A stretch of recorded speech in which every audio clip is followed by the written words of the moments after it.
Point contact cannon brace got a buff. You know what that means. Build video. If you like it, subscribe, baby. Point contact cannon brace to jolt targets and increase the damage in PvE from 50 to 200 damage.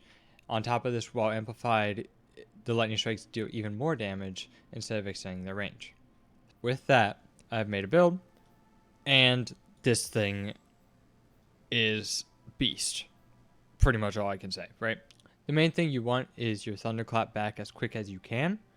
So with that, we have the ability to use heavy-handed and momentum transfer, where if we don't get our thunderclap back from killing targets, we can throw a grenade and get ionic traces from our spark of ions to give us that back.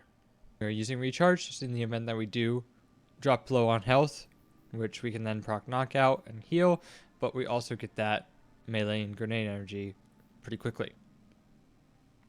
This also will go with Spark of Instinct really well and Spark of Resistance.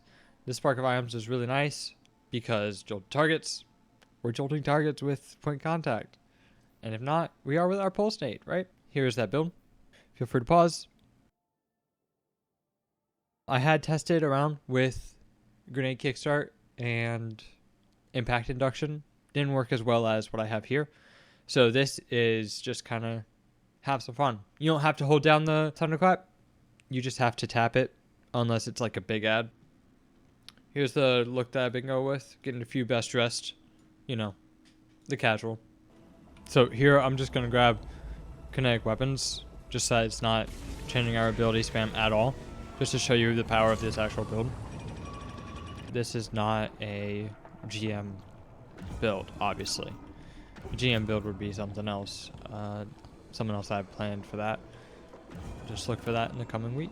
So I love these things, and I think that they are very powerful and probably going to be slept on, in all honesty.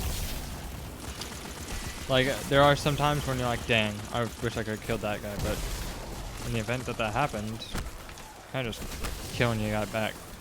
One main thing to remember is that while amplified, your normal uncharged melees actually count as powered melees and do generate orbs of power. You can see I'm amplified, punch, orb power, right? Pretty simple, but not a lot of people know about that, so thought I'd share it. You don't want to throw your grenade first. You actually want to thunderclap first normally, and if you're low, you can see I just thunderclapped and knockout procced and healed me up, right?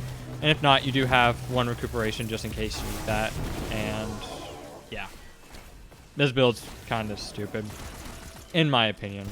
But once again, you only need to hold it down on the harder enemies like this over here. Like on the small red bars, just tap. You can just do that, and it still like spreads a lot, right? And it spreads jolt to actually anything that lives. That can be like a full AoE sort of idea. So once again, just throw the melee, dog. If you really do need some regen, you can throw the elemental charges on your boots, and then that'll give you even more melee kickstart boostage. One last sector, right? Slide tap. Group died, right? Oh hey, I had a thunderclap back. There goes more. So that's all for the build. Pretty simple. And honestly, I love it. I'm going to run it this season. Make sure to like, make sure to sub. Peace.